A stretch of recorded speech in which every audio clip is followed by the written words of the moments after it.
Today I have a message for you that is not a coincidence. You are meant to hear this. This message is a guiding light, affirming that you are on the right path, that you are exactly where you need to be in this moment. I want to share something really important with you. You know those days when everything feels tough, when it's hard to even get out of bed in the morning? Well, it's not because you're weak or lacking in determination. No way. It's because deep down, you can kind of predict how your day is going to go. Your body gets used to the same old routine, and you end up feeling stuck in a cycle of boring, everyday stuff. It's like your brain knows exactly what's going to happen, and it's not exactly thrilling. So it's no wonder you might struggle to find the motivation to jump out of bed and tackle the day ahead. But here's the thing, it doesn't have to be that way. Life is full of surprises, big and small. Just because things have been a certain way in the past doesn't mean they'll stay that way forever. In fact, every new day is a chance for something unexpected and exciting to happen. But you've got to be open to it. So, instead of resigning yourself to another day of the same old routine, try to shake things up a bit. Look for opportunities to add a little excitement and spontaneity to your day. Maybe it's trying out a new hobby, taking a different route to work, or simply approaching things with a fresh perspective. I want you to think back to when you were a kid, to those times when everything felt exciting and new. Remember how you felt before a school trip? You couldn't wait to see what would happen next. You were up early, full of energy, and so excited for the adventure ahead. That feeling, my friends, is what life is all about. It's about being open to whatever comes our way and expecting the unexpected. As children, we approached life with a sense of wonder and curiosity. We didn't worry about what might go wrong or what the future held.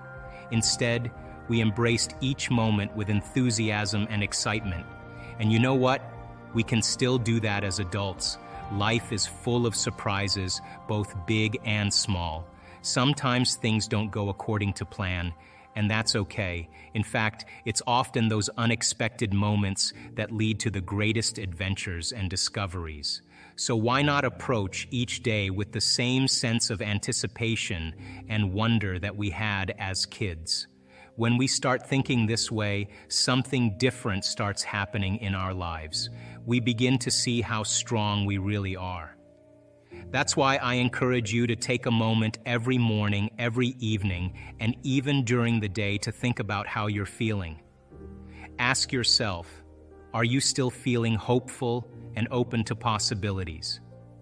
And if you're not, don't worry. Take a little break, boost your energy, and then jump back into your day with fresh energy and determination.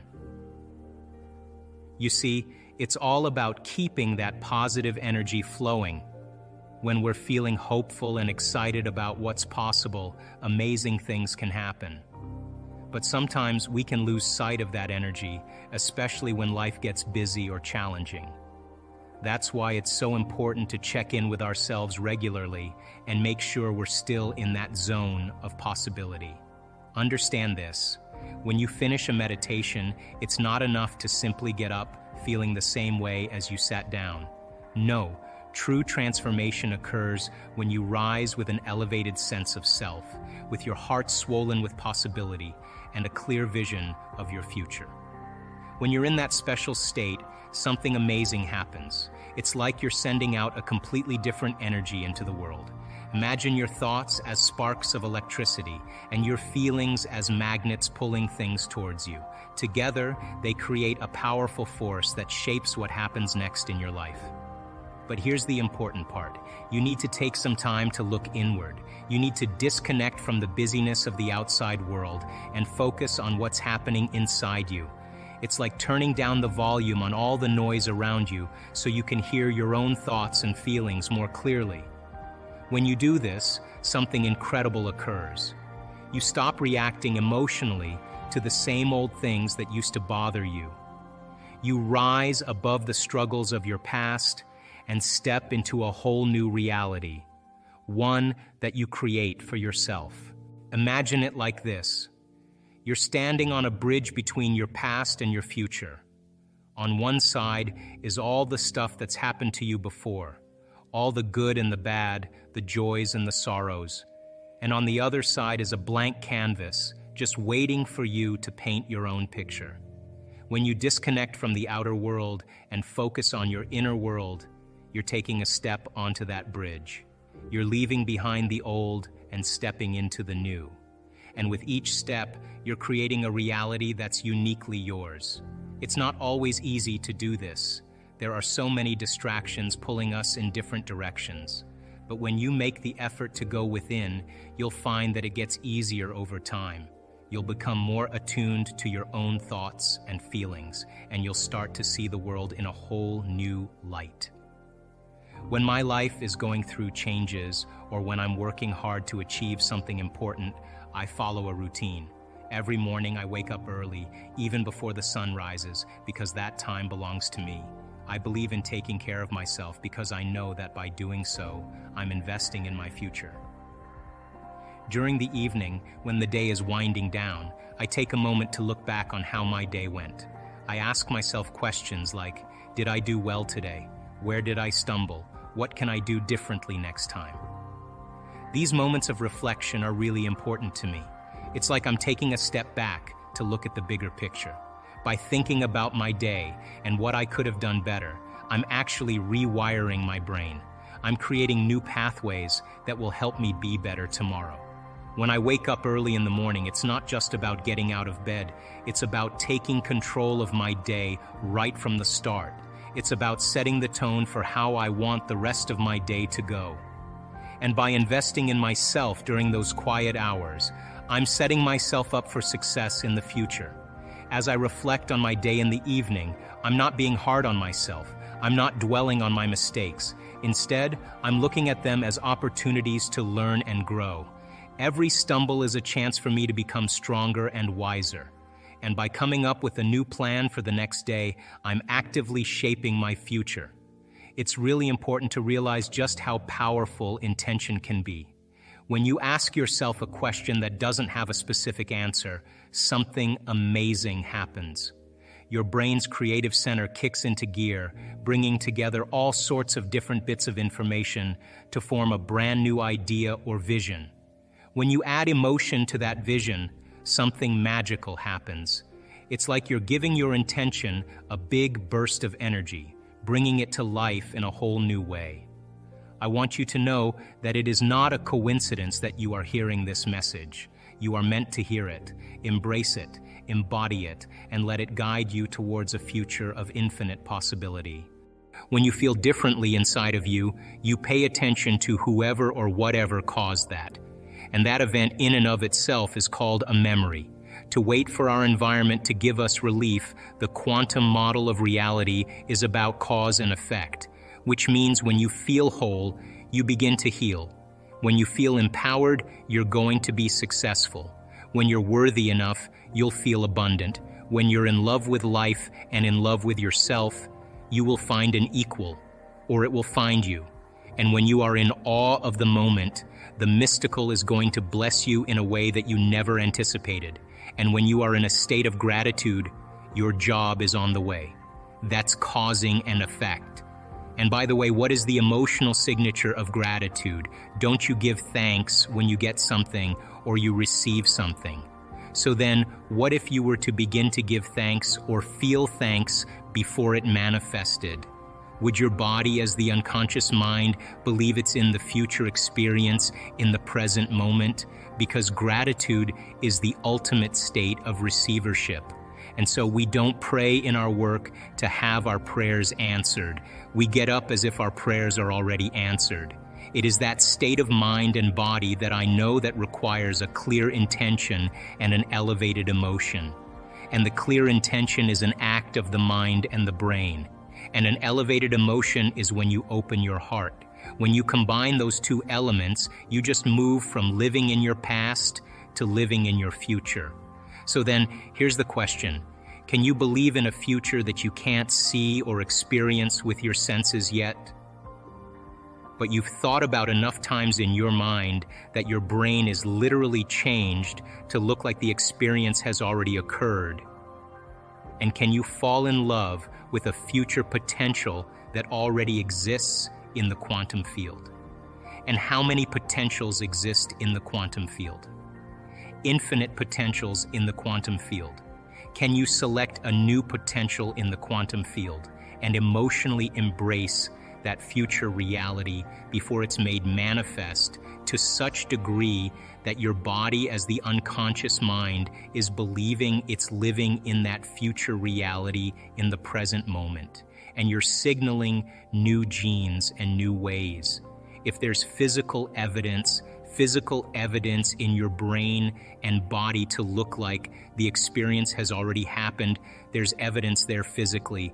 By thought alone, relax, because the experience is going to find you. There's an intelligence that's giving you life right now. It's keeping your heart beating and digesting your food and organizing trillions of functions in every single cell of your body.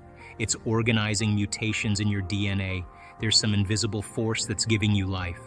But that same intelligence that's keeping your heart beating and digesting your food is the same intelligence that's creating supernovas in distant galaxies and causing flowers to bloom. It's both personal and universal. It's within you and it's all around you. And you can't see it and you can't smell it and you can't taste it and you can't feel it, but it is the giver of life. And it is a consciousness, and consciousness is awareness, and awareness is paying attention, and it is the observer observing you into life. And you know, when I tell our advanced students, either you're going to be defined by a vision of the future or the memories of the past. And then people say, why are you so bitter? Why are you so frustrated? Why are you suffering so much? And your brain, in that emotion, you're in the emotion, which means you're in the chemical residue of the past, is going to call up the event because you're emotionally connected to it. And you're going to say, I'm this way because of that past experience. So then imagine what I do with people. We have people that have been abused. We have people that have been traumatized, that have been assaulted. We have people that have had very, very difficult pasts. And have you ever heard me say to revisit the event? Have you ever heard me say that? Never do we need to revisit the event, because once you do, you open the box. But what we want to do is overcome the emotion, because that's just what's lasting from the event. So you sit a person down, and the moment you sit them down, what do you think the body's going to do? It's going to look for something to recreate that emotion, because that's the person's identity. Are you with me still? So if I inspire the person to sit there, and they're sitting there, and all of a sudden they're noticing that they're hot and they're irritated and their stomach is twisting, and all of a sudden it's a group of sensations, a group of feelings that they have called all along frustration. But the different sensations, the moment you name it, it becomes an emotion. But what it is just bodily sensations. It's energy that's stuck in the body. So then I started seeing, okay, let's see if we can teach this be able to reproduce the outcome, because that's science, right? The first one was that they all believed and accepted that there was an intelligence that lived within them that was giving them life. And then these people you interviewed who had had injuries that overcame. No, these are people were with cancer, MS, Lou. This Parkinson's disease got better. Yeah, just spontaneously, it's called a spontaneous for you. I mean, so I believe there was an intelligence, there was some invisible life force they were connected to that. They felt like they had lost their connection till they became separate and disconnected from. And that when they got the diagnosis, they woke up and said, man, I got to connect again, and I got to connect to my essence. And so they developed a relationship with it. Just like you develop a relationship with anybody, it takes time. You got to be present. You got to connect. You got to experience. You got to be present. All of these things are important elements. So that was the first thing. The second thing was that they realized that it was the mismanagement of their emotions and the hormones of stress that really began to create their condition. Now stress is when your brain and body are knocked out of balance. The stress is when your body's not that of homeostasis, We have an innate mechanism in our body that returns us back to order. So then if someone cuts you off on the LA freeway, you have an emotional reaction, but 15 minutes later, you're back to driving and you're over it, right? That's all organisms in nature can tolerate short-term stress. Everyone's all day long, all week, all year. Yeah, so if you're reacting to like a Tyrannosaurus, Rex is chasing you, you have to make a decision. Am I going to use 20% of my energy? I'm going to use 100%. So it turns out when you're reacting to traffic 200%, all right, after reacting to your coworker sitting in the cubicle next to you, you're turning on that response, and what was once very adaptive becomes very maladaptive. Because when you turn on the stress response and you can't turn it off now, you're headed for disease because nobody can live in emergency mode for that extended period of time. Well, human beings, we can turn on the stress response just by thought alone. You can think about your problems and you're producing the same biological effects. So those chemicals give the brain and body a rush of energy, and people become addicted to that rush of energy. So now they use the problems and conditions in their life to reaffirm their addiction to that emotion. They need the bad job, they need the poor relationship. So that means they become addicted to the life that they don't even like. Why do we need the bad job or bad relationship and stay stuck? Because it's a conditioned response. So listen, if you get angry at a coworker and all of a sudden you get arousal in your brain and body, right? You get a rush of energy. When you start noticing that your body starts dropping, your brain starts noticing your energy starts dropping, you're automatically going to have the image of the coworker in order to give your body the jolt. Right? So all of a sudden people become addicted to their own thoughts, right? So these people realize that, oh my God, I've been mismanaging my attention and energy, and I got it. I got to get beyond my past. I got to get beyond these emotions. I got to make some big changes. I got to break the habit of being myself. I got to stop being this person. Now that sounds really good theoretically and philosophically, but change is such a hard thing. All right, because the moment you come back to your senses and you step back into your life and you see that person or you go to that place or you're with that experience, so many people are unconsciously reacting in their thoughts and feelings to everything in their environment. So now their environment is controlling how they think and feel. So they realize that in order to change, they've got to be greater than their environment, greater than the conditions in the world, greater than the circumstances in life. Be mindful of that every time it comes up, to be like, okay, I'm going to think differently. I'm not going to react this way. I'm not going to go back. I'm not going to go back, because the moment you start reacting emotionally, emotions are a record of the past. And if those emotions are driving your thoughts, you're thinking in the past. And if you can't think greater than how you feel, and you believe your thoughts have something to do with your destiny, you're creating more of your past, right? So it turns out that the repetition of thinking and feeling and thinking, these loops that people get caught in, condition their body to subconsciously become the mind of that emotion, which means now their unconscious mind is believing they're living in the same past experience, 24 hours a day, 7 days a week, 365 days a year. I kind of move past the word visualization because I think it kind of conjures up a little bit too much of a spiritual association. The word that's used in science is called mental rehearsal. In mental rehearsal, there's two types of mental rehearsal. There's what's called internal mental imaging, which means you're in the scene as the first person experiencing it. And then there's called external mental imaging, which is you're observing yourself in the scene. Turns out that when you are actually in the first person and not the third person, that action of rehearsing what you're doing produces the strong biological change. Now let's talk about this. You can take a group of people that have never played the piano before, and you can do a functional brain scan on them, and then you can teach them one-handed scales and chords, and they'll practice those chords 2 hours a day for 5 days. At the end of 5 days, they grow a whole new set of circuits on the opposite side of the brain. Well, that makes sense. You learn something new. Learning is making new synaptic connections. You get your body involved with some instruction. When you get your body involved, you're going to have a new experience. Experience enriches the brain. You pay attention to what you're doing. You've got to pay attention and stay present. And if you repeat it over and over again, firing and wiring, you assemble new networks of neurons equal to your experience. Nothing new there, but you can take a group of people and you can have them close their eyes. Do a brain scan on them before the experiment. 5 days later, do a brain scan after. And for 2 hours a day, they mentally rehearse playing those scales and chords.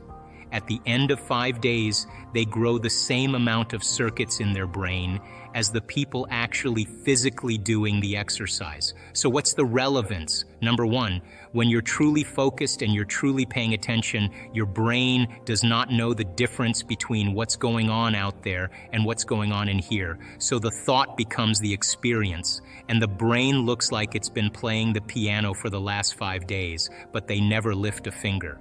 Now, from a biological standpoint, our brains are a record of the past. They're an artifact of everything we've learned and experienced to this moment. When we prime the brain to change its circuitry before the experience, now the brain is no longer a record of the past. It's now a map to the future. And so as we warm up those brain circuits, it's more easy for us to slip into a supernatural behavior. If you take those people and you set them from the piano, and they've never played the piano before, but they've been mentally rehearsing for the last 5 days, they'll play those scales and chords like magic. They just learned how to do it just by changing their internal state. Take a group of men. You can have them close their eyes and for an hour a day, mentally rehearse doing bicep curls over and over again, and they add an emotional component called harder, stronger, more intense, and they put themselves in that first-person internal mental image. At the end of 2 weeks, they have a 13.5 increase in muscle strength, and they've never performed the activity.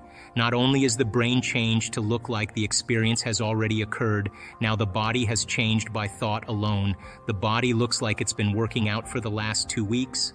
So then the power of mental rehearsal, of imaging primes, the brain and body to look like the future has already occurred. And when you set the extent of your limit. And then they said, let's take a control group, just a group of people that are just average people, and we'll use the monks, and we'll teach them how to do this thing called focused concentration, what science is now called paying attention. By the way, the average human being loses their attention span 6 to 10 times a minute. That's why only a few subatomic particles actually pay attention to our mind. So he said, okay, we're going to hook these guys up to these brain scans, particular ones called EEGs. And EEGs measure electromagnetic frequency that the brain emits. And so they took 256 electrodes and they covered their whole entire head. Can you picture these monks with the things? And then they ran all the feedback into a computer that created a holographic picture of the brain, and they were able to begin to measure brain activity. They said to these monks, be your normal self. They took 8 of them. Be your normal self. And then they said, okay, now listen, you guys, pay attention to compassion. Just close your eyes and pay attention to compassion. The moment they did that, all of a sudden, the frontal lobe lit up so much that the scientists had never seen that type of activity in that part of the brain. Now, then they took the control group and they said, all right, you guys, pay attention to one thing. And of course, what happened? My back hurts. How long is this going to take? I don't really want to do this. Am I doing it right? I wonder what my kid's doing. I gotta buy dinner, all that stuff. And guess what happened to their frontal lobe? Meh, nothing. Now, in one particular monk, there's a part of the frontal lobe on the left side, which is really the happy spot in the brain. And this guy's left frontal lobe was so ignited that the scientists said, this guy's gotta be the happiest guy in the world. They'd never seen activity like this before. But then the scientists began to think about this. And what they said was, maybe paying attention and concentration and observation is a skill, just like tennis or golf. And you can improve it if you keep practicing it. Now think about this. The brain is the instrument that we use. It's the machinery for us to process thought. How many people accept that? And it also has some automatic processes that allow us to function. But for the most part, it's the greatest area in the body where there's the greatest number of neurons clustered together. And where you have the greatest number of neurons clustered together, you have the greatest intelligence. So the brain is the central clearinghouse of intelligence. Mind, by the way, is what the brain does. Mind is the brain in action. It's the brain at work. When we can measure a working brain, we're studying mind. So mind is when the brain is in action. So when we're using functional brain scans and we're studying how the brain works, we're studying this concept called mind. Then here's my question. If the brain is the instrument for intelligence or processing thought, and mind is what the brain does, if you can improve the way your brain works, who's doing the improving? And it's that nasty 13-letter word called consciousness. That's the only solution. Consciousnesses are self-aware, free-willed individual that is really not the body, is not the brain, and is not the mind. As a matter of fact, consciousness is what manipulates the brain to produce mind. The brain processes 400 billion bits of information every second, but we're only aware of about 2,000 of those 400 billion bits of information. And you know what those 2,000 bits of information have to do with? 3 things, and only 3 things: the body, the environment, and time. That's it. Does your back hurt? Do you have a headache? Are you tired? Is it too cold in here? Is it too bright in here? Is it too dark in here? Do you like the way the person smells sitting next to you? Do you even like the person next to you? How long's this guy gonna talk before we can break? And that's where all of our self-awareness is on. It's only on the body, the environment, and time. And yet billions of bits of information is being processed by the brain. Now, when we can take consciousness, self-awareness, and move it away from the body, the environment, and time, we no longer have to live by the laws of the body, the environment, and time. And when we're able to do that, we begin to open the door to walk into the quantum field. So then the first step to change is becoming conscious of those unconscious states of mind and body. Most people don't like to do this. Everybody knows this, that you keep switching on that system for an extended period of time, and you live by the arousal of fear, the arousal of pain, the arousal of suffering, the arousal of aggression. It takes energy to activate those latent systems, and when we do that, our immune system is compromised. The energy that's mobilized for emergency, for the threat in the outer environment, compromises the energy in our inner environment, and we are then more susceptible to the conditions in our outer environment. And as Greg said, you have to look at to see what keeps you in balance. And stress and living in survival is when you're not that balanced, not that homeostasis. We can tolerate that short term, but if you keep exposing yourself to the same stimulation, or you have a thought of some worst-case scenario in your mind, you're actually knocking your brain and body out of balance by thought alone. And this is where it gets dangerous, because the conditioning response, the worst-case scenario, the image we create in our mind, and the emotion that we perceive is the stimulus response that's conditioning the body to subconsciously live by the arousal of fear, as an example. So that internal environment becomes compromised and the immune system dials down. And why is that? Because we are more reactionary or responding more to the environment. So, and Greg, you know this, that in a time like this, when everybody's feeling fear, that seems natural and normal. But what we're looking for is supernatural. And that's the new consciousness that has to emerge as a result of this wake-up call. This is a perfect opportunity for people to be in a retreat, but instead of being in some tent or some hut in the Himalayas, or being in some hotel, you're in the comfort of your own home. And it's true, you break from routine and you're not going to the same place and seeing the same people and doing the same thing. And that causes you to step outside of familiar territory. So then when we practice the inward work, when we practice meditation, as an example, and you have the ability to take a moment and be present and truly open your heart, our research shows that you are going to actually create a state of information that's no longer coming from your outer world, that there's danger in there.